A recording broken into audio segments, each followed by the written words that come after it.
Welcome to the Local Marketing Podcast, brought to you by Thrive Fuel. Now, here's your host, Jason Holmes. Okay, everybody, this is our first episode back after the new year. Today, I'm drinking a Torpedo from Sierra Nevada. A lot of carbs. Delicious, but I'm enjoying it. Yeah, delicious carbs. More of a meal, but I love it. So, yeah. What do you got? What do you got, Shannon? You're not drinking alcohol today, I heard. Yeah, I had a really holly jolly holiday season, and it reflected in my complexion. So I'm trying to cut back. Instead of having alcohol every day, maybe just twice a day. And today's not one of those days. Twice a day.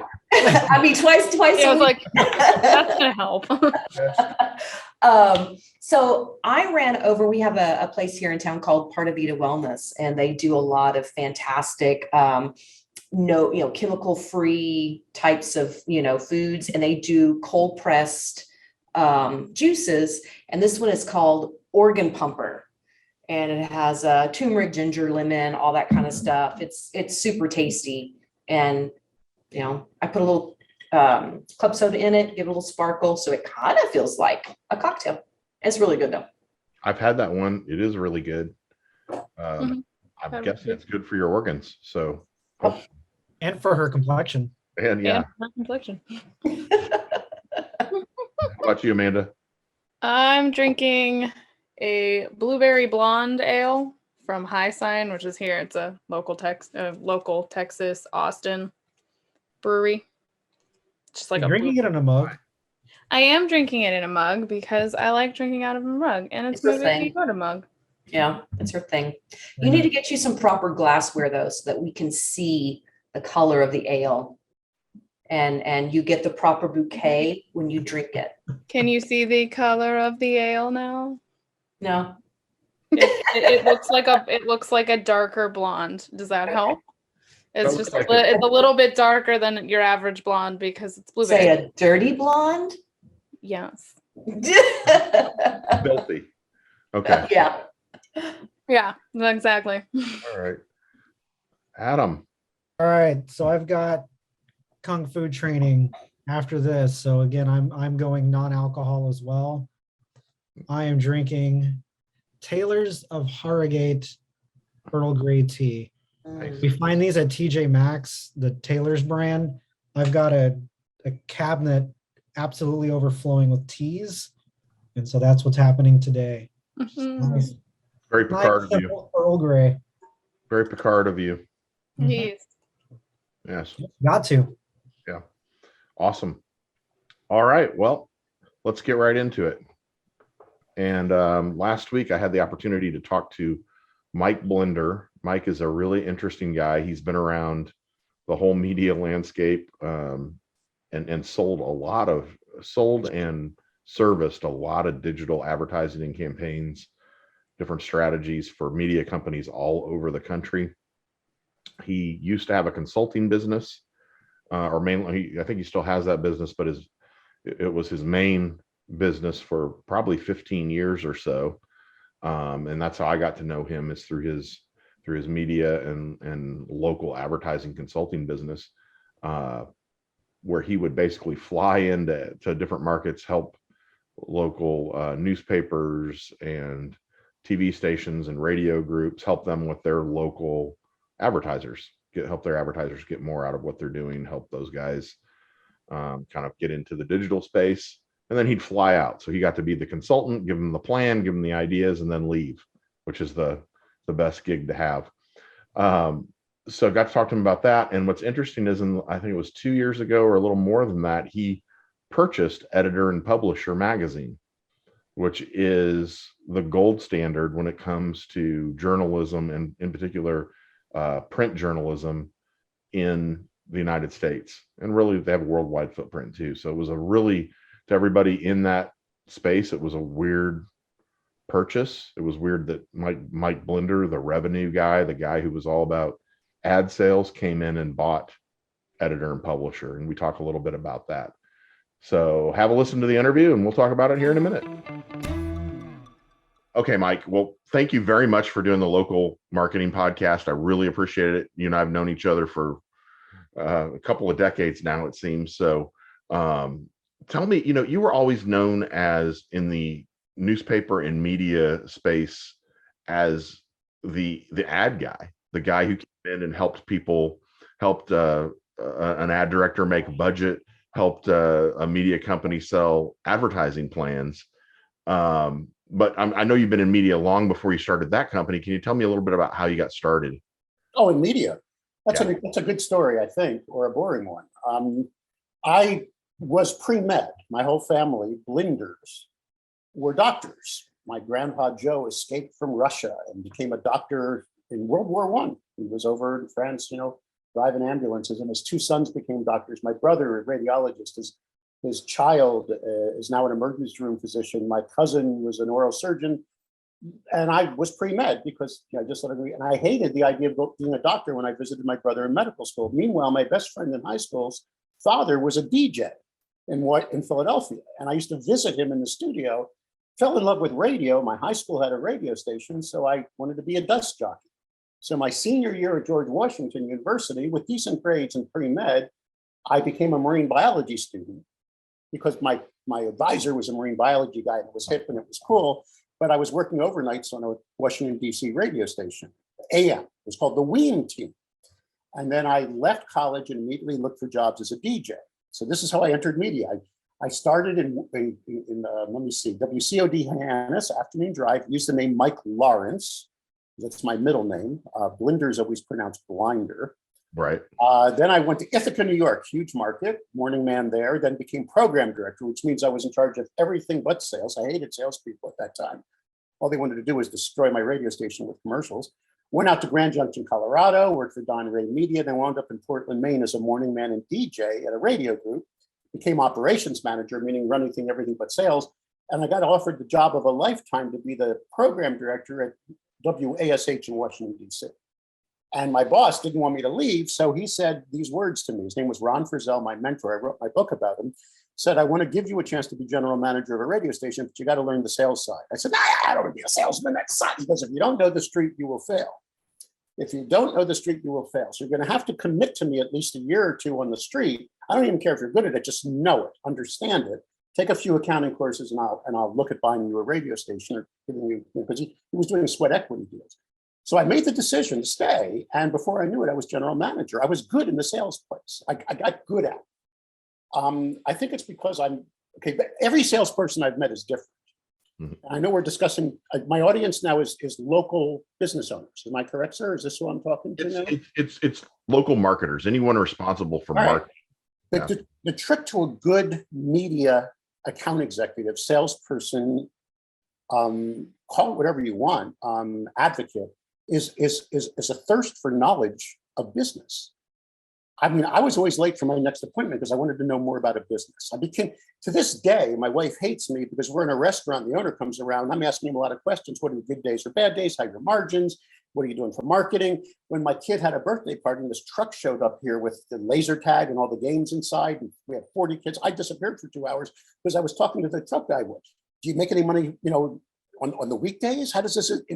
It was my understanding business. So I always say I'd rather hire, for any media advocate, someone who understands business, because I can teach you media. Can I teach you an empathy for understanding the end game? Does that make sense? So I excelled in media sales, in radio, and then I went into television. And I loved it, but I was always a nerd. I worked myself through college at Radio Shack. I sold the first Tandy computers. They were called TRS-80s. They had cassette storage. You're too young to understand those, Jason. I mean, I've seen them. Jason, cassettes were tapes that, little things about this big. And then never mind. But anyway, and then a newspaper company up there, because I was president of the Maine Broadcasters and head of the ad club, asked me if I'd like to start their internet division in 1998. It was called Geigenet Communications, Portland, Maine Press Herald. And I said, no, I'm pretty comfortable working at this radio group. And they said, no, we're going to throw you a lot of money. So that moved over there, learned the internet. And I don't know if you were around in those years, but next thing I know, I'm building one of the first newspaper websites.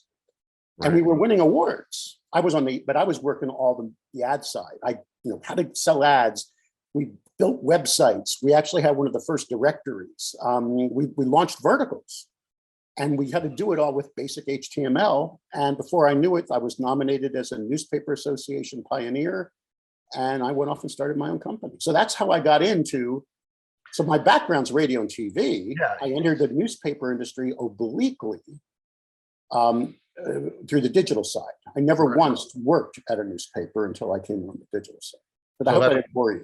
That's really interesting. So you're not, you never had ink in your veins the same way, or you didn't at the time. You came in looking at it from a radio perspective. I was envious of the environment because I kept saying they're fat and lazy. The sales reps were union. The money was coming over the transom. I remember that call center, hundreds of operators, not even caring what they were selling. They had to speak quick to take the next call. It was hang time clocks and all that. And it was a very demand-driven business. And remember, in radio, you had to beat the bushes. Right. So I was an aggressive marketer that came in obliquely. Then I watched the industry make many mistakes. Right. Many mistakes. Well, I mean, looking at that, I mean, in most local markets, I was around back then. It seemed like the newspaper basically dominated the conversation in every local market. I remember, starting a creative services department way back in the day to take the place of an old composing room in a local market, and the number of ads we would have on a weekend was just, astounding, even in the early 90s. Most of the revenue locally back then was taken by two players, Yellow Pages and the newspaper. And then broadcast media, remember, this is in pre-cable, right? Picked up the rest, radio and TV. And then you had I call them the ankle biters, all the little niche publications and what have you. Cable came around, kind of disrupted it in a lot of different ways because they could be more hyper local. And cable actually was the first to start selling commercials to neighborhoods. They had to figure it out. It took them about 5-8 years to figure that one out. And then suddenly targeting became more and more relevant. Although newspapers were targeting, we had zoned issues, right? Yeah. And that kind of a thing. But yeah, those were the good old days. Newspapers blew it on a number of levels. Number one, they should have owned classifieds. We had jobs, homes, and cars. I was actually hired by a company called Ad One, which was a conglomerate of Hearst, Pulitzer, Journal Register, Gannett. And our job was to try to get all the newspapers to become one classified platform. And it was like herding cats. Craigslist came along out of nowhere, stole recruitment, cars, you know how it all went. Yep. The second thing newspapers did poorly was save inserts and get more digital with that. So those two mainstays of revenue went away. Remember, newspapers were more of a distribution method back then. Shoving, it wasn't even, it was about distribution of ads. Newspaper, and you were laying out ads, but I bet a lot of your business was agency level, right? A lot of ads came through Camera Red, right? Absolutely. And that's all it was about. And I think that newspapers they couldn't really figure out from the marketing side, and they still haven't, who they are, what they are. That we're a content company, we're this, we're that. And it really was, no, really, you're cheaper to deliver this thing than direct mail. Well, I will say this about newspapers, and that's why I love them. And I have a passion for them now. I now manage and publish the magazine of the industry. It's a 140-year-old brand. But we definitely got the internet on the content side, and we still do. I mean, you can say we're screwing up left, right, up, and down, but compared to radio and television, newspapers own local content online. We have more audience now than we've ever had in our history. If the paper is surviving, if the newsroom still exists. I mean, but I know a lot of operators that are not part of the vultures, can I use that term, of hedge funds that are doing well. I mean, the margins aren't the same as the good old days, but you can eke out a 15-16% margin in a nice community newspaper right now. Right. And you can maintain a newsroom with that, but you have to be an active operator. You got to be the publisher. You can't, you're not going to sit home and get rich. You're going to work. But and our content is still highly read. But you're right, on the business side, there were a lot of decisions we could have made better. Well, yeah, that's 2020 hindsight. And so, but looking back, you started your consulting company, Right. after this role. Tell me about how that happened, what prompted you to do that. And I went to a training session at a Gannett. My first goal was just to become a sales trainer. Everybody wants to be a sales trainer. You just want to stand on a stage and talk. Mhm. And I trained a bit, but then I went to a Gannett training because they invited me to watch it. I was working for Gannett at the time, and I saw an HR manager running slides, and I knew that the salespeople their eyes were glazing over. And I've always felt that the only way to train a salesperson was in the car. Good sales managers ride with their reps. Good sales managers are part of the sales process. You don't dictate it from a stage. You don't train them in the classroom. You train them during the sales process. And professional sales organizations do that. I mean, a good manager is on the street.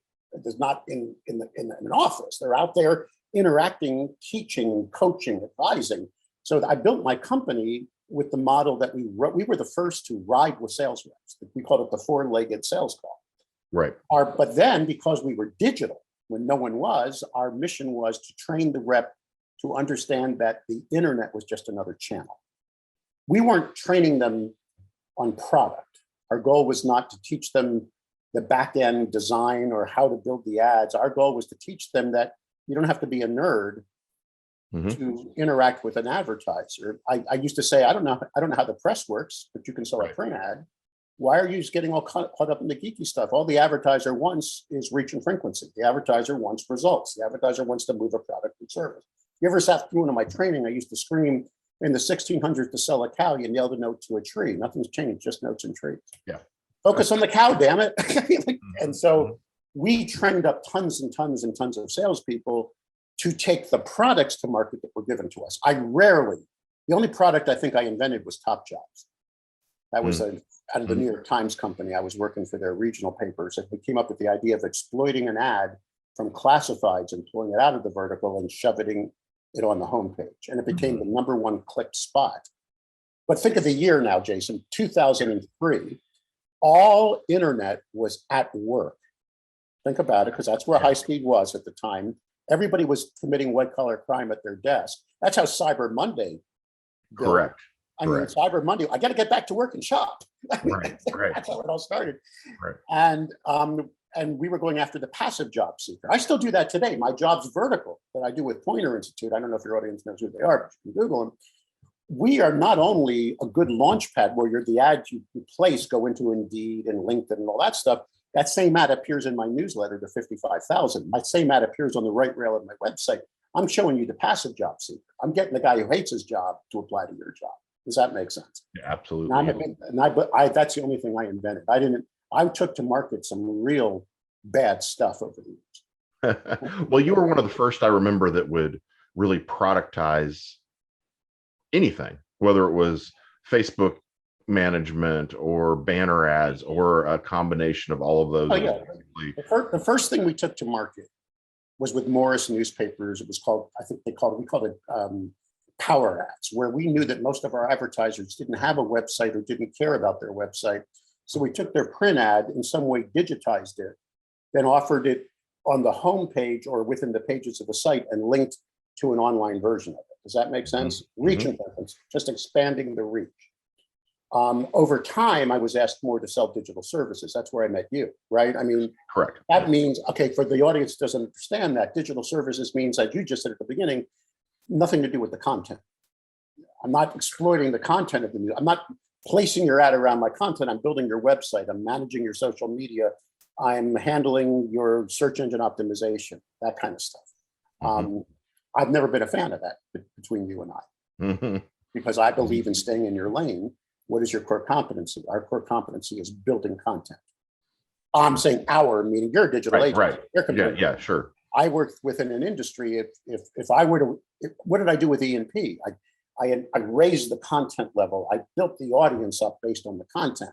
I didn't worry about building someone's website. I don't manage any of my advertisers' social media.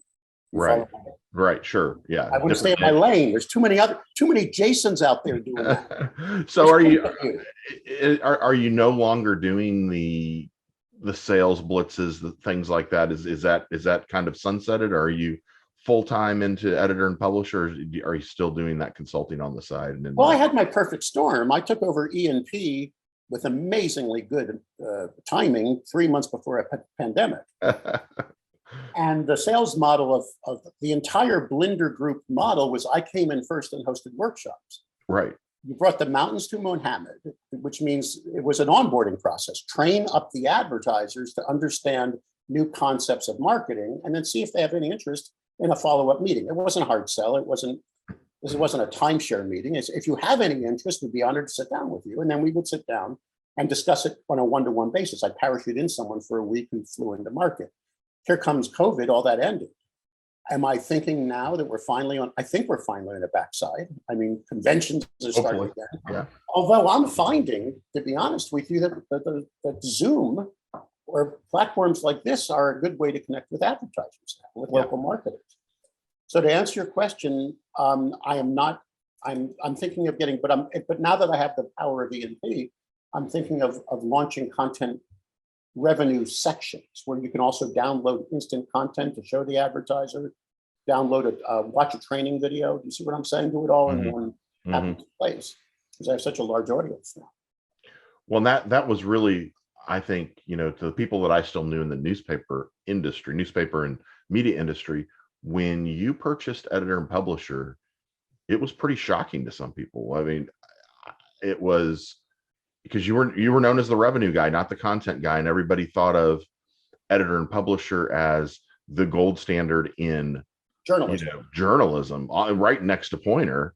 And here's Mike Blender, who honestly, I mean, can't even put two words together. Exactly. A lot of newsrooms didn't know who you were probably, or didn't care for you, because there's always that fight between the advertising department and newsroom, right? I was the evil man that came in and tried to get you to sell sponsored content, or sell something on A1, or sell something on the God forbid you should put an advertiser's content on the Facebook page. Right. Yeah, but that's what ENP needed. I mean, not to sound, ENP needed a better business model. Now, do I love journalism and the industry? The answer is yeah. I have ink in my veins now. I haven't made $1 out of ENP yet. I mean, my wife and I joke because every time I hear about nonprofit journalism, I say I am nonprofit because we've really raised the revenue, but we keep investing it back into the product, because what I am is now the pure independent voice for a struggling industry that must survive for us to have a democracy. And I say that from the heart. Without local journalism, now I'm going to separate. There are big daily newspapers, and then there are smaller papers. The big daily absolutely are a whole different ballgame. If the Buffalo News were to go out of business tomorrow, the city of Buffalo is still going to have a lot of checks and balances on its government. You see what I'm saying? There's still television broadcasts. There's still a lot of digital only players. But you take a small community and you remove that voice, you have corruption. You need the final check on power of local journalism. And I'm a huge advocate of that. I'm a closet historian. I study history. I understand Madisonian democracies. I'm tired of hearing people glorify George Washington as a warrior. George Washington was a very humble man who believed in a democratic society. He was offered the chance to be a king, and he said no.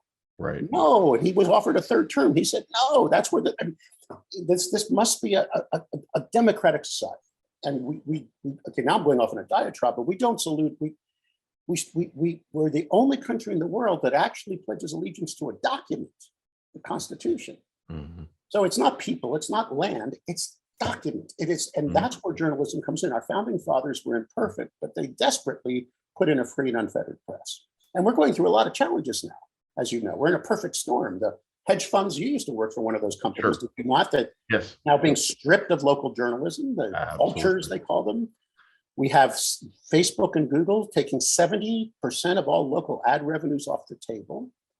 And we have a bunch of fake news flying around in our newsosphere that has to be monitored and checked so we give a true journalistic source for the match. So this is what ENP's mission is to support journalism with a better business model.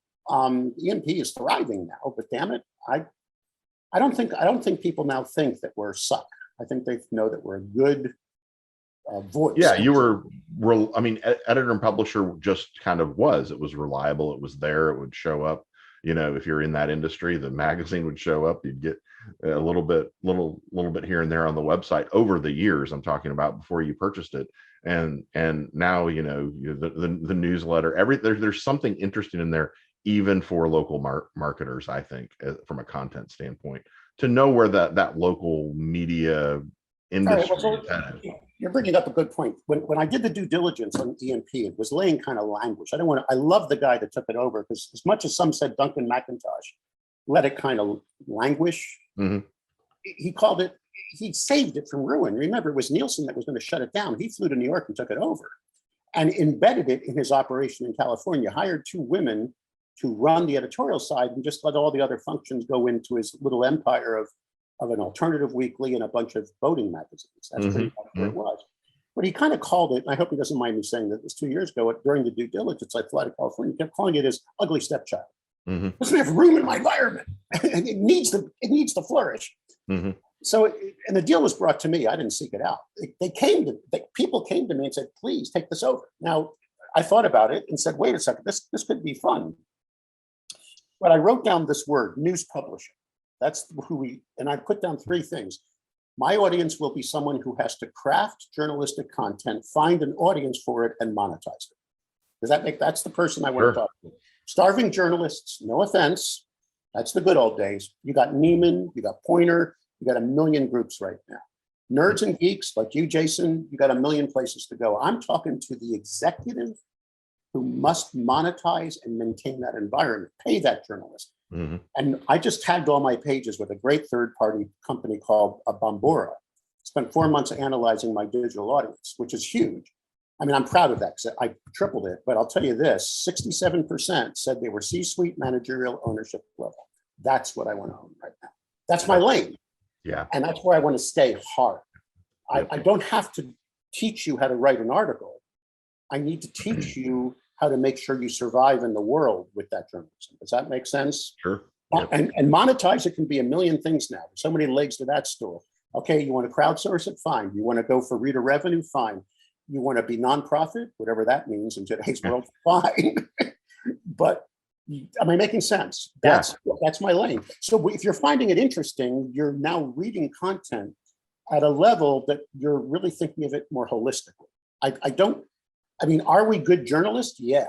Do we dot I's and cross T's? Yeah. Does everything I post get edited first? Yeah. And do we make mistakes? The last mistake I made, I put up first annual, this is the exact thing, I put it out in an email. First annual 15 over 50. I was the one, and that was, and then immediately 50 snarky, wonderful journalists came back to me and said, there's no such thing as first annual. Didn't you go to J school? Right. No, I'm pre-med. No, I didn't go to J school. Oh. So my editorial team now will scream at me, and everything is edited, because I do know how important it is to maintain journalistic integrity and run the AP style book and have one. I mean, yeah, I get it.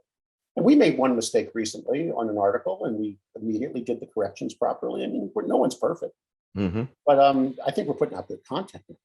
Right. Well, and being in touch with what's going on in the local media industry, put yourself in the position of that local business owner, that family furniture store, that auto dealership, that local restaurant. Where do the local media outlets fit into their marketing plan now? Ooh, well, what is where does that? Okay, what's a local media outlet? They're defined the legacy media outlets. I'm talking about legacy media. Okay, who's the folks that are struggling to survive, really. Radio, television, outdoor. I mean, see Yellow Pages, which for some reason is still around. Yeah, newspaper. Why.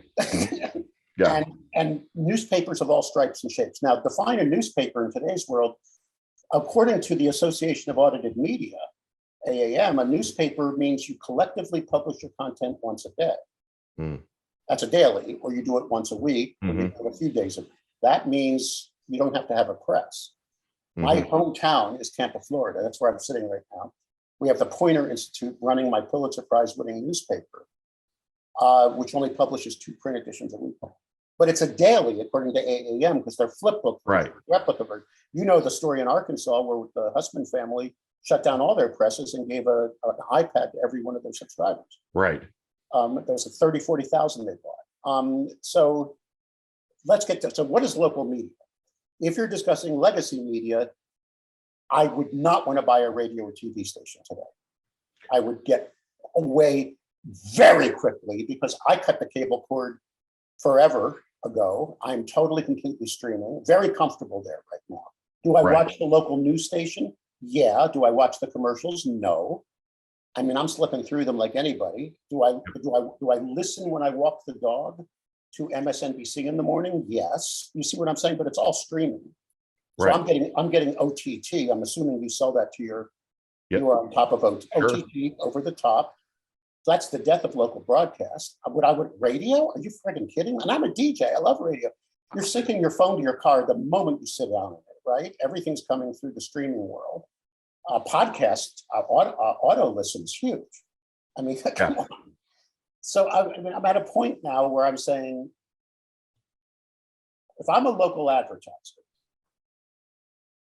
where would I want to put my message? I would want to put it in a highly targeted place. That's I first think I say to an advertiser, who are you trying to reach first? If you don't know that, don't spend $1 on media. Stop. Right. Right. Young, old, rich, poor, near, far, man, woman. Okay, that's it. Figure that out first. Mm-hmm. Then find the media that's consuming that. Could that be the local newspaper website? Yeah. Or how about the local newspaper email push? Mm-hmm. My email is my most effective product. When I push an email to 55,000, the open rates I get are massive. And the ads within it or the messages from my advertisers are massively. You see what I'm saying? There's so many different ways. Do I want to be on a social media platform locally? Yes. But would I buy a local radio station now? I'm sorry. I'm not, and I know there are radio people now that want to kill me, but I just don't see the future of legacy right now. Yeah. They're just In that respect, I don't think of newspapers as legacy. I think of the print product as just another extension of it. Would I shut down my print 5 days a week, 7 days a week? Possibly. Would I publish it on Thursdays if the alternative weekly had failed? Yeah, I might put out a nice rack edition every Thursday. See what I'm saying? Yeah. You pick up at the bar again, and there's a lot of ways to play I proudly publish a monthly magazine that we take a lot of effort and energy on to design it, and it's gorgeous, but it's not my whole audience. You see where I'm going? So it's a fraction, really, right? It's about a third, a little less. So you land as a marketing director for a local business in a medium-sized American city. You're dividing that budget up. What's and you've identified your audience. And I'm not leading you any one place. Let's discuss that critical category. Yeah. Let's assume that the big dog, no, not the big dog realtor. They usually have their own in-house agency. Let's Sure. say number 3 Right. wants to do a major campaign now. They're sick of it. They need listings. What does a realtor need today? They don't need to sell the damn home. They need to get the home. Today, if I was a realtor, man, I would be an alcoholic because it's so cyclical. Every 5 years, it's a buyer's market. Then it's a seller's market. Then it's a buyer's market. So now it's a seller's market. First thing they ask the seller is what? When do you want to move it? How quick? If the seller says now, they just put it under comp, 40 buyers before they even get it in the damn MLS net. So they need a home. So the first question is, well, who's the home seller? 55-year-old average in the United States is the average home lister, unless I'm in a military market, right? Or a college. Who's consuming that media? Local paper? Yeah. What am I going to do? Well, let's think. I'm going to do branding there. I might do an ad where I brand what I sold. And all my ads would say, hey, I sold it quick and above ask. I sold it quick, in better words. Would I use their email push to gain a listing? Yeah, I might ask them to put out a message that says, what's the value of your home? I'll let you know in 4 hours, fill out this form. I mean, I'm just trying to get to that home. Would I buy a billboard? No, because the billboard's not targeted. Everybody's driving by it. I want the homeowner who's 55.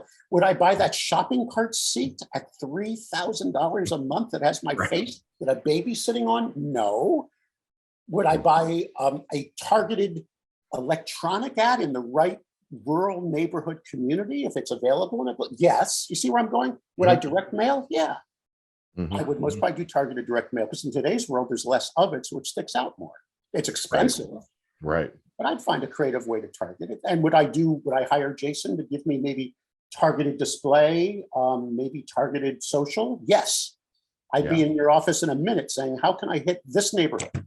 I want that gated community. And with this gated community, can you geofence me into these places? Right. And my message would all be sold, sold, sold. Why do realtors put up for sale signs in neighborhoods? Not to sell the house, to tell the other homeowners, deal with me. You can sell it too. Exactly. Yeah. So I mean, now what if I'm a car dealer? Car dealers don't have any inventory. Right. But they do have used inventory. And that seems to be in vogue right now. So I'd likely do, I hate to say this, I'd bait and switch. I'd find the best cars that I have on the lot and make sure that I'm displaying it instantly in some electronic way. This is available, and get them on the lot. And that, God forbid, if it sold 2 hours ago, right. I'm really sorry, but let me show you something else. You're not going to believe it, Mr. Blender. That one just left the lot. But at least I got the up on the lot. But if I'm a chiropractor, I mean, that's a huge category now. I call it paint and body work. I mean, teeth whitening, varicose vein removal, whatever microdermabrasion means, all that and more is huge right now. Yep. But I got to get to affluent people with that. Do I not? I mean, where do I find that affluence? So yeah, to answer your question, yeah, there'd be some legacy media interwoven in that. Nowhere did I say radio and television. Now, OTT, yeah. Yeah. I mean, OTT again can be, now correct me if I'm wrong, Jason, OTT has yet to get into third-party data. It's only geo-targeted so far, correct? Just starting to be able to tie behavior to OTT. There you go. And on the platform. Yeah. So that means that two people in the same zip code watching the same show may see different ads eventually. Definitely. Yep. I think OTT, correct me if I'm wrong, you create those commercials for your customers? Yes. Yeah. They're not hard to do. They're easy to do. We do full, professional video production, and then use those and target them, whether they're 10s, 15s, 30s, to the audience. And you can highly target based on the programming and the zip code. So, and it's a good reach and frequency method. Absolutely. Why go broadcast? Broadcast, I'm buying the whole market. It just doesn't make any sense to me. No, I mean, the broadcast, I'm with you. I mean, it's got a long haul ahead of it now. I mean, maybe for some branding, but the problem is everybody's shifting time, even on sporting events. I used to tell our customers, go ahead and buy the NFL, MLB, whatever, as long as it's live. But then now you've got people that are they start the game late just so that they can fast forward through the commercials. But it goes to another thing. Those are the most expensive inventory on the station because it is massive audience. The local team gets a big audience. I said reach and frequency. Yeah. Would I not want to take that same money and buy 100 spots targeted the same way? Because remember, the average human being is seeing 5,000 messages a day? And I'm sure that's even higher since I saw that. You got to cut through the clutter. The Super Bowl is the worst buy in the world. After the Super Bowl, I read studies that the people remembered the dog that made them laugh, but they don't remember the friggin' product. They never remember the product. That's exactly right. Yeah. And the only reason people buy Super Bowl ads is either they were talked into it by an agency that wins an award, or, no offense to you, sir, or it helps them win the stock market. It looks good. Right. It's all the buzz on the morning show. Let's talk about their ads. But it's nothing to do with move the product off the shelf. Exactly. You never see anything, just buy it. No, it's kind of a vanity buy, and then, in local, it's even, I mean, it's a ridiculous CPM when you get down to it, even in the smallest markets usually. It just doesn't make sense. Now, I'm going to give some advice to your audience then. Here's what I always say when I'm asked by any marketer, big, small, big market, whatever.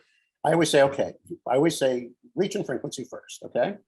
Then make a decision whether you want instant ROI. Now, if you want instant ROI, which is the toughest thing in the world, I call that the 3 C's: call, click, or customer through the door. You need offer and immediacy. Yep. And it better be a damn good offer, because no one's driving 5 blocks out of their way for 5% off dry cleaning. Am I right? You're exactly right. And it better be time sensitive. If you don't believe me, ask Groupon. 33% of Groupon coupons don't even get used, but the clock's ticking away, which makes you want it more. Apple could throw 1 million phones into the market, but doesn't, because the scarcity creates desire. You understand? So time sensitive. Now, if you want branded, and this is what I always scream, then you better tell me your unique selling proposition. When I see an ad that says, enhance the value of your home with good wooden floors. I'm going, great. You just paid advertising for the entire flooring industry. I'm going to go on Google right now and find a good flooring guy. Thank you. Right. I do want to enhance my home. Now's the time to sell your home. Thank you. I'll go find a realtor. I appreciate the message. Tell me why you're better than the other guy. Right. Right. I mean, you better have, and if you don't know your unique selling propositions, what makes you faster, cheaper, or better, then stop your media and figure that out first. Because Right. I see so many advertisers buying ads for their industry. You must well get everybody chipping for that one. You know what I mean? Come on, help me out. And then you Well, should. yeah.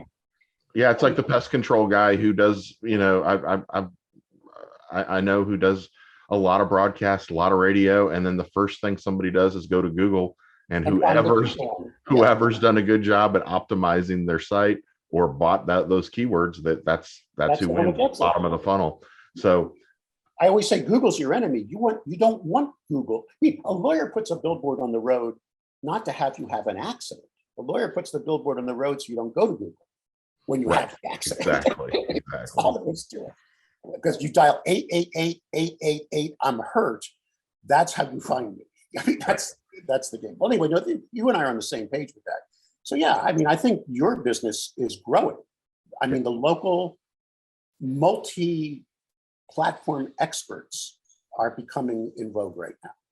Those that advise and help channel that media are what, I mean, because I mean, as much as Google and Facebook take 70% of the revenue off the local market table, only a small fraction of the advertisers understand how to use it effectively. Am I correct? Right. And it's becoming more, you know, it's become more and more complex to put those things together to build an effective campaign across all those channels. And I think the other thing is when we say that Google and Facebook take 70% of the buy, what's happened is, yes, they've decimated traditional media, but we have a lot of industries that just weren't advertisers, I think, you know, 25 years ago that now do dabble and advertise. They boost a post, they buy something, they spend a little bit, because you did have those businesses that would survive or even thrive with a location or two that never advertised. They just did a really good job and they had great, you know, word of mouth. And those folks are now advertisers. They're buying something here or there. I think you said that you had my good friend Gordon Burrell. Yes. Who I'm 3 days younger than. I always joke on our birthdays. We're both the same exact age, but I'm 3 days younger. He likely talked to you about the need for content marketing. I don't know if he did or didn't. I think we touched on that during, how important content is. And Plus advertisers have realized that Facebook is not putting your menu up anymore. Facebook's about putting a story up in a way. And your website, correct me if I'm wrong, Jason, if you don't have changing content, Google does not show you as high. So Correct. You need the blog, if I can use that overused term. You need a newsletter. What are you shoving an email? Can it just an ad? You have to do more. Right. So everybody needs content. Yes. And then what kind of content? Again, that's where you need some expertise. You just don't have your kid writing it for you. You've got to find a way to craft the motivational content that brands your business or creates the ROI. So yeah, it's not easy. But again, the simple thing to do is never buy media and throw it against the wall and see what sticks. Right. I mean, those days are over. Don't waste. Nobody can afford to do that anymore. So kind of the last thing, I'm talking to everybody that I have on the show, and then our team has been talking about this for the last few weeks. I don't know if you have an opinion on where this is going, but you have Facebook, multi-billion dollar company. I mean, the market cap's incredible. And they've essentially bet the company on Meta, okay? And the metaverse. And when I talked to Gordon, he kind of shrugged that off and said, well, it's kind of like Google, you know, branding themselves as Alphabet, which I don't agree with that. I think that Facebook's making a completely different strategic move here to own the metaverse. And that's their focus. What do you think is this a real opportunity? Is this how fast is this coming, the metaverse? All right, I'm gonna get a little bit geeky and nerdy here. Yep. Facebook takes a good deal of advertising revenue based on the data they collect. You and I both know that. Mm-hmm. A lot of their data, a lot of their revenue is also based on third-party data, retargeting. Am I right? Mm-hmm.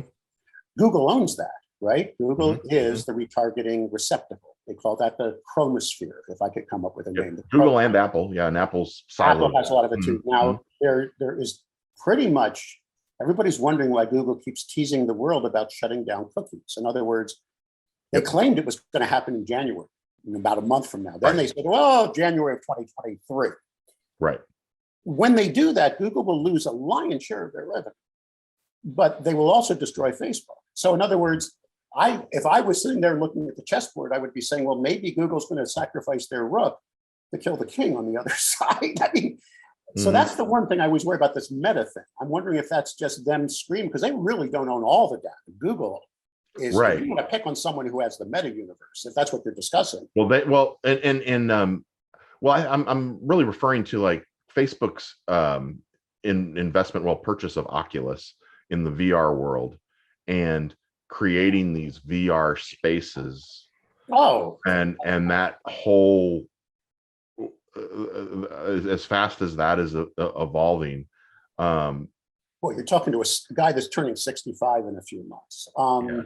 And that's why, do I understand that that's the future of how people will interact with media? Or will it be a surgical implant at birth? You know what I mean? Right. Eventually. It could be. I mean, you could actually be going to a doctor saying, yeah, I don't even want to put it in my ear anymore. You know, when I talk to my brother, his hearing aid is how he answers the phone. I think it's fascinating. I'm at a point now where I'm not engaged in that. But if I own that space, would a local marketer want to be part of that space? The answer is yes. I mean, reach and frequency, right? If the eyeballs there or who I want to market to, then I'm going to want to embed my message within that. Is that where you're going with this? Yeah. It might be a smart play on their part because Google has no content. We agree.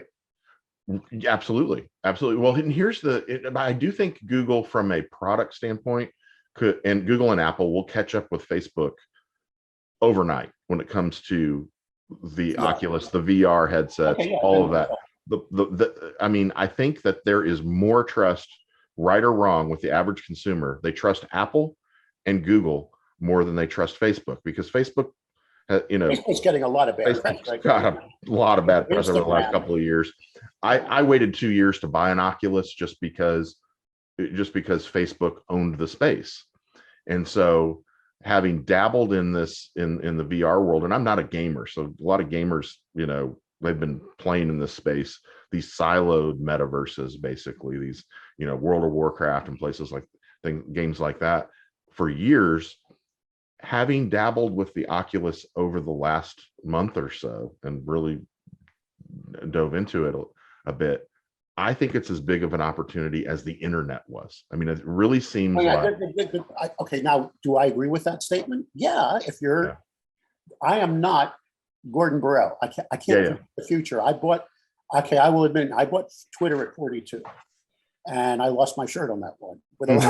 I always buy high and sell low. I am not a good futurist. I will say this: I did not embrace voice quick enough, and I saw data that said voice. Everything is voice now. I mean, is it as big as some predicted it would be for the news industry? No, but my podcasts are on iHeartRadio. My podcasts are on Amazon Music, and I get a lot of play in those places with people saying to their phone, and I'm on here, saying, let me hear the, see, again, voice would be another, and that, correct me if I'm wrong, that technology was embraced quicker than any other technology ever. Over any digital. And then I'm looking at the world now of Apple Watches, or whatever you want to call the wristbands. Right. That took a little while. The virtual glasses didn't work. That died. We all know that. Right. The Google Glass. Yeah. So to answer your question, will people, the next generation, be comfortable in consuming their media that way? The answer is, I bet. You're right. Now, will it still be something to wear over your head? Or eventually, probably not. Mm-hmm. I mean, will it be a room you sit in your home where, I think the chair itself is part of the environment. Right. And when you're watching that movie, the movie is surrounding you. I mean, we all go, those theaters that we sit back and look up. So the answer is, I agree with you. Now, that's the thing about this, is that if you use an Oculus and you consume that content, you essentially have an IMAX in your home. Right. I mean, it really, that's there now.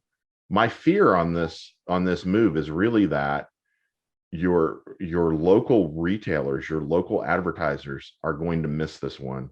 And it's just going to be Amazon. It's just going to be Walmart. It's just going to be. Well, that's already happened. And that's the problem. Is They've that missed a lot of the local retailers have missed everything. yeah, And just like media. Yeah, but don't even stop at retail. You want to get scared. I don't have to see a dentist now for a whitening treatment or my teeth being realigned. I don't have to go to my audiologist for an earpiece. Right. And guess what? I don't have to go to a realtor to sell my home. So I'm gonna tell you right now, local in general is under siege. I'd agree with that 100%. Which is why I believe in branding. Tell me why I should do business with you. Right. Tell me why I should not go to Amazon, and reaffirm that constantly. Do you have better cut and clarity? Is that diamond too perfect that I should come to see you about? Is there a reason why I don't want to get my ear a piece on Amazon? Is there a reason why I should come? This is why the local now. So the answer now, can there be messaging in those things? Of course. Mm-hmm. Product placement, I can go over a million things. Yeah, the ads are already there. I mean, your OTT ads are already being delivered within that streaming content. The scary part to me is if I'm again that local furniture store and I'm selling Lazy Boy furniture, I'm also competing with Lazy Boy the brand, who has their home stores. Who's going to have the better VR product? It's going to be the manufacturer.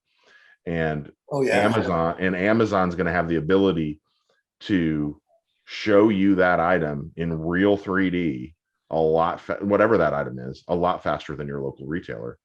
So I would say you are 99.9%, but that's happening to everybody. Just like the local TV station hates the network now because NBC wants you to go to Peacock for the same programs. If I was part of a franchise, I would be scared beyond belief, unless that franchise supported my local business, which they're not in a lot of cases. No.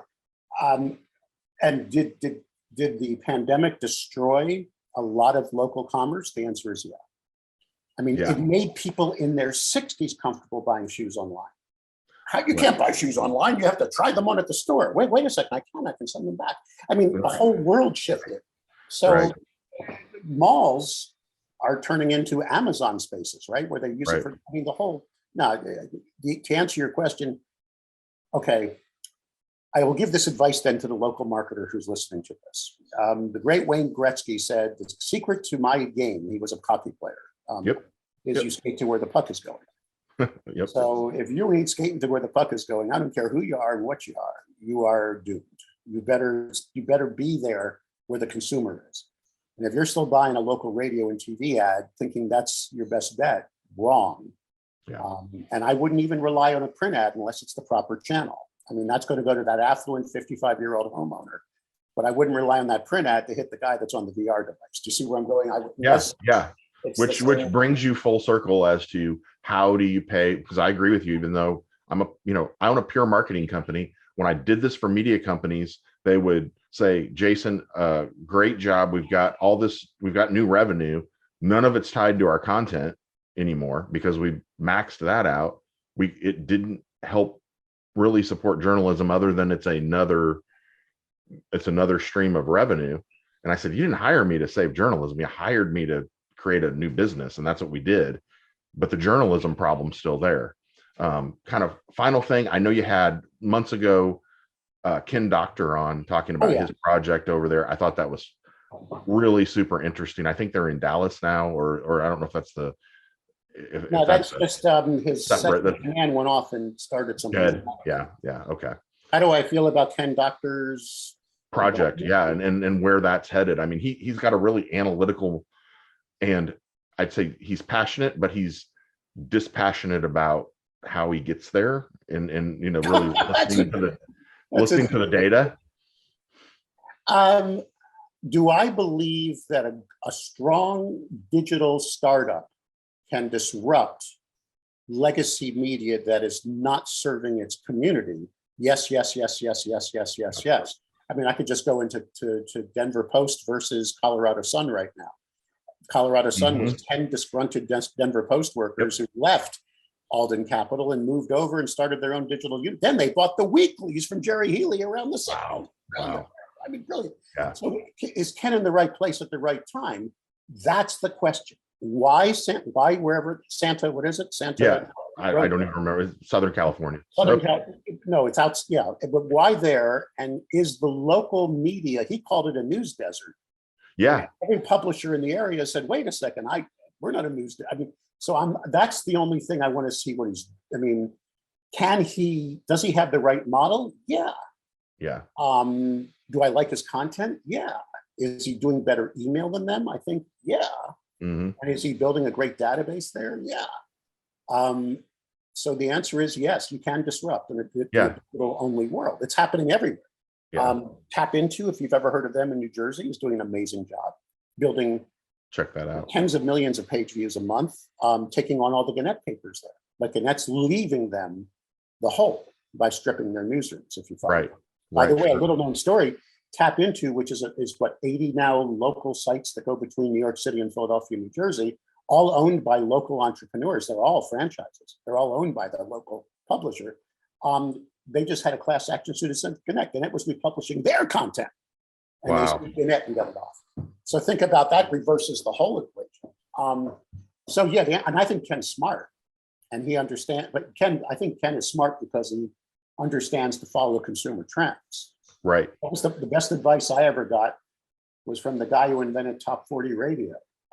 Everybody said he was an idiot. You can't play the same songs over and over again. His name was Tom Joseph, Mike Joseph. And when I was a pup in radio, and he said to me, kid, the secret to success is find out what they want and give it to them. Yep. And that's what Ken's good at. I mean, Yep. he's really good at understanding. And then he skates to exactly where the puck is going. So yeah, is he a newspaper? Yes, Yeah. I And he's think he is. news outlet. You're right. I mean, he's no paper. I don't mind involved. saying the word newspaper. Yeah. Yeah. Because I still dial a phone. I mean, come on, I still read a page on the internet. Still It's just a tape word. thing. Still tape a show. I get a tape a show, right? Yeah, Exactly. yeah. I mean, come on. Don't get hung up on this. You don't have to have paper to serve a local community with quality journalism and publish it daily. Right. He pushes a very successful email newsletter, I believe, which in my opinion is like It sounded like it. Yeah, it really did sound like it. How about that one? Have you analyzed that model? What is it called? AM City or okay, God, I gotta remember the name. They're now launching 6 a.m. City, launching morning newsletters in all the top markets, and they're building tons of audience. There isn't even a website; it's a morning email. But what's wrong with that? I It's think a great idea. it's Yeah, a great idea. it's a great idea and pretty lean, probably. I mean, just enough content. And it's all company owned, and they're hiring good journalists.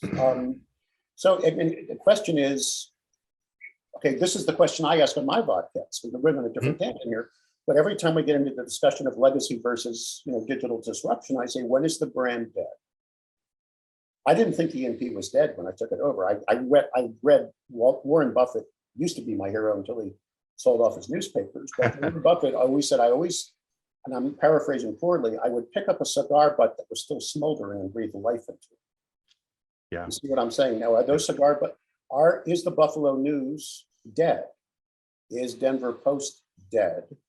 Or is that brand still strong? When I picked up ENP, it still had 18 to 22% open rates. It only had a database of 18,000. I put it to 55. But when I saw those open rates, you see what I'm saying? When I saw that brand recognition, I said, wait a second, this isn't a dead brand. It just has to be polished. Right. Yeah. I mean, it's a strong brand in an industry that's been battered, is what it. Yeah. People said, why? That's the big question I asked myself. Am I going to go down swinging? Right. In an industry that's going to go down with me? But that happens, we lose our democracy. We have bigger problems, right? We have much bigger problems than my investment in ENP. Right. But yeah, you're right. Okay, so final thoughts on Ken. And I said this. Yeah. I challenged him. I said, why didn't you take the model? He teased us about the model for a year. I'm going to do this.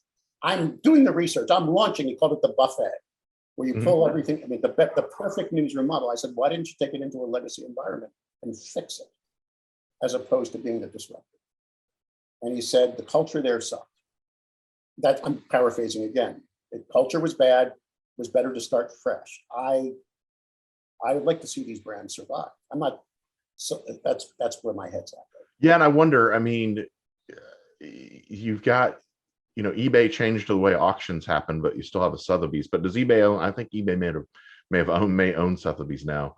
The brands may survive in some form. It may be sites like Kin Doctors that end up buying them, and then it's in name only.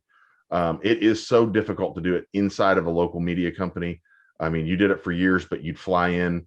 You're the consultant. You tell them what to do.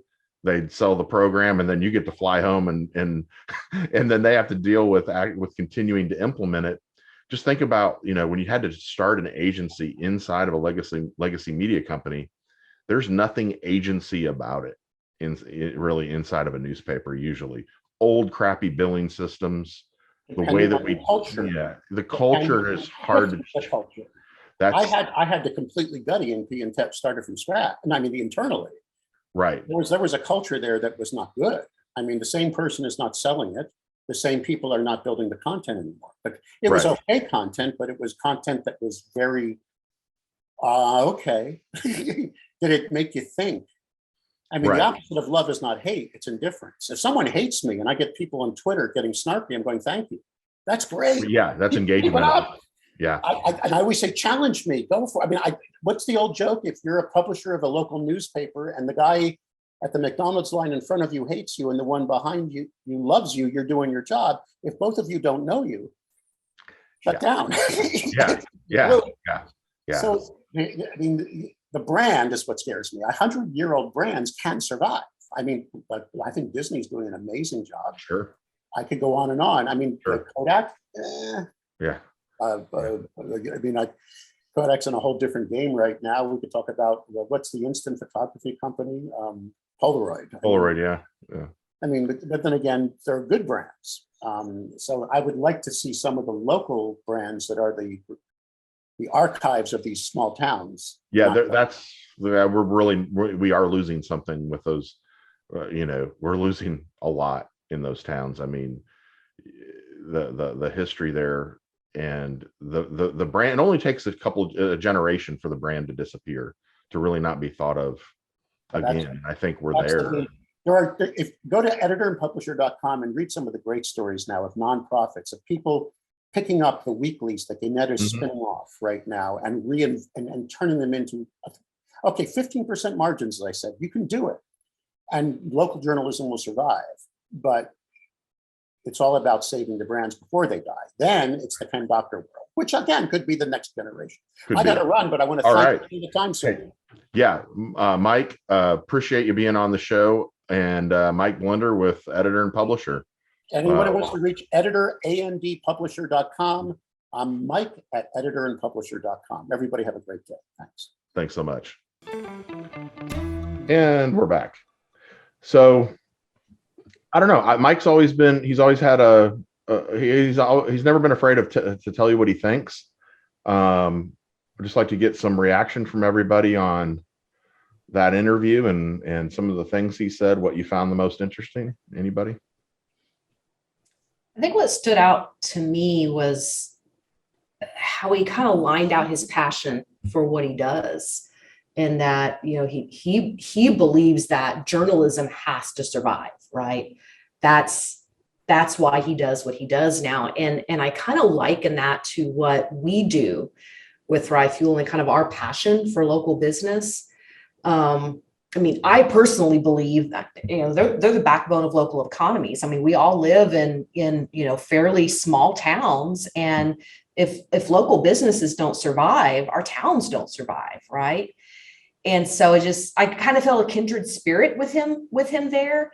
And it really helped me I'm just more and more convinced every day that as a pure play digital agency, I mean, we are on the right path in basically being an active participant in building out the technologies and the digital ad services that are going to allow local businesses where I live and where small town Americans live to be relevant as we move into this next iteration of the internet, of Web3, metaverse, whatever you want to call it, so that we can help local businesses follow the puck, Right. as he was talking about.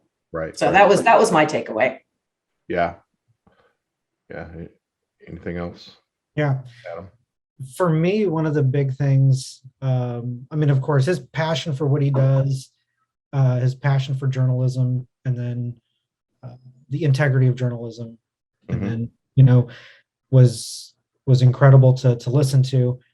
Of course, it's always great to hear from someone who has had so much extensive experience, someone that's walked this path for decades, and then just to hear their tale, right? Yeah. And a lot of those lessons are transferable, regardless of the medium. I mean, he got his start in radio, right? And just his experience as, sales in that regard, and you listening to it, and we don't sell radio, we don't sell anything traditional, right? Everything is emerging tech here. Kat's freaking out. She agrees with me. But just to hear, the concept is the same. The process is almost the same. The mindset is almost the same. And the thing that really did stick out is something that I know we talk about with our customers, right? And it's in leads, and it's, this difference between what I like to call active and passive marketing, right? Active, something more direct, passive is more brand awareness, Mhm. mass marketing type things. And, the nitty gritty of that. And it's where your active marketing needs to be urgent. It needs to have that, he likens it to Groupon, right? It's this ticking time sensitive offer, right? And if you really want to convert your leads into customers, you need to give them a reason to convert, right? Versus branding. And this was actually the thing that specifically stood out the most was, we talk about brand awareness and doing brand awareness type campaigns, and we think the most obvious is like a billboard or something more like a targeted display ad, something like that. And he uses the example of, the best of whatever of hardwood floors, and his response was, great, you just made a sales pitch for all of your competitors. Yeah. Right. And to me, that was a huge takeaway, because while passive branding awareness is important, you still have to be cognizant both as a marketer, as what we do, and working with these small businesses. But then for a small business itself, you need to, what makes your flooring company better beyond stellar, whatever, apart from the guy next door, right? If you're an art gallery, what makes yours the one that, if you go to their art gallery, that's fine, you're missing what we have, right? And I think that was a huge takeaway. And again, coming from someone that has walked the path for however many decades he's been doing it, it just solidifies that lesson for me. Yeah. Well, I mean, he's always big on your USP, your unique sales position, what differentiates you from your competitor. Because like you said, if you're just selling me on the product, or you're just selling me on the category, and then I go to Google and you don't own that category in search, then thank you very much. You just not only, you not only created an ad for your competitor, but you've helped them probably with their offer, because you're going to land someplace with, you're going to land on some page that gives you exactly what you want, but it doesn't have anything to do with that top of the funnel, but it should have. So yeah. What did you think, Amanda? Adam put it really well, but piggybacking on what he was saying about the unique sales position and stuff like that, it also ties into like social media marketing and things that we've been talking about for a while now, and displaying your business, and like what the inside, showing who you are, is more important than just saying, hey, I have great floors, stuff like that. So like what he said, yeah, makes a lot of sense, because you want to be unique. You want to show who you are. You don't want to use stock. You don't want to do stuff like that, because you want to show who you are as a business. And that's why people go to you as opposed to other businesses, because anyone can pull stock. Yeah. But one thing I did find interesting from what he was talking about, is when he started out talking about radio, and he was like, well, I was in radio. I wanted to do radio. I didn't want anything to do with sales. Like, I didn't like it. And then he's like, but then I tried it, and then now he's the sales guy. So that really like goes to show like sometimes you need to try something else to see what fits and what works better. And you can equate that to marketing. Like, oh, I don't want to try that, but maybe you should try that. Maybe it's going to work better for your business than you think, even though it's something you don't understand or don't think you're going to like. Right. Well, no, and Mike is, you know, I've seen him speak many times. He holds a room really well. He's a very dynamic speaker and gets those points across. I mean, he's got kind of a what I'd call a dated approach now, and he knows that. I mean, he'll tell you he's not an expert on digital marketing, but he does know a lot about marketing, and he knows a lot about offers and getting people to make a commitment or to make a buying decision. And that's what we didn't talk about it in this interview, but one of the times I heard him speak, he was relaying an experience he had with a local advertiser, and I think it was a restaurant, because he's with the rep, and the rep can't get through to this guy that can't get him to do really anything. The owner is saying, oh, you know, the ads in your newspaper or radio station, I can't remember what media type it was, but they just don't work. And he says, I tell you what, I will buy your next ad if you let me pick the content and offer. And he's like, really? Yeah, I'll even not only will I buy your ad, but I'll give you the equal amount of money back if it doesn't work. And he said, and if this place isn't packed, and he says, okay, well, what's the ad going to say? He says, it's going to say lunch is free tomorrow. And so the point isn't that, okay, we want to run ads that are going to say the lunch is free tomorrow in order to pack a restaurant. But the point is that somewhere between your regular pricing and your regular offer and free, somewhere in there is the offer that's going to fill your restaurant, right? Yeah. It's the offer that's going to have an impact, or it's going to move the needle. So many times we have people who want to do an advertising campaign. We get into it with them in the creative, and because they feel like they're buying space, buying time, buying whatever it is they feel like they're buying, they want to jam that thing full of irrelevant information, or they want to use stock images, or they don't want to like treat it like a partnership and get us the content that we need in order to make them successful. And it's just, I think getting back to those basics for any marketer, whether they're working with us, another agency, or not working with anyone at all, those are the things that I think come out of that interview, just getting back to those basics that do work. Yeah. Well, marketing, while the media is different now, it's about connecting with your audience, and connection is just about finding what, the human connection, and that never ages. The way you connect with people is still the same. I mean, it's just a different medium. You just have to find the way, what speaks to your audience. And problem is, the business knows their audience best. They know their customer best, but they never want to communicate it with us. So it's like, yeah, when they don't, it's very challenging. Yeah, it can be very frustrating trying to write content and put content together without working. Right.